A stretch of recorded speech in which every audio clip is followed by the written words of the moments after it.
আমি ওর প্রেমিক না, ওর সাথে আমার কোনো সম্পর্ক নেই। আমার একটা পরিচয় আছে, আমি একজন ফটোগ্রাফার।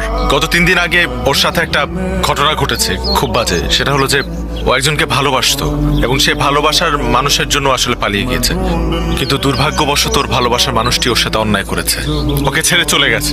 আসেইনি, একা দাঁড়িয়েছিল সেই মানুষটির জন্য। এবং ওই সিচুয়েশনে গত 3 দিন ও আমি ওনাদের বাসায় ছিলাম। ওনার বাবা মা আমাকে নিজের মেয়ের মতো করে রেখেছিলেন। আমারও সময়টার মধ্যে ফুল সাপোর্ট দিয়েছিলেন ওনারা।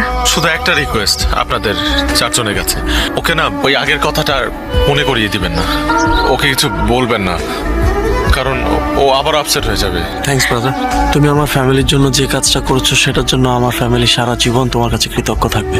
গত 3টা দিন আমাদের ফ্যামিলির উপর দিয়ে কি গেছে সেটা আমরা ছাড়া কেউ জানে না। তুমি না থাকলে জিনিসটা হয়তো আরো খারাপ হতে পারত। এটা তোমার বাসা মনে করবা।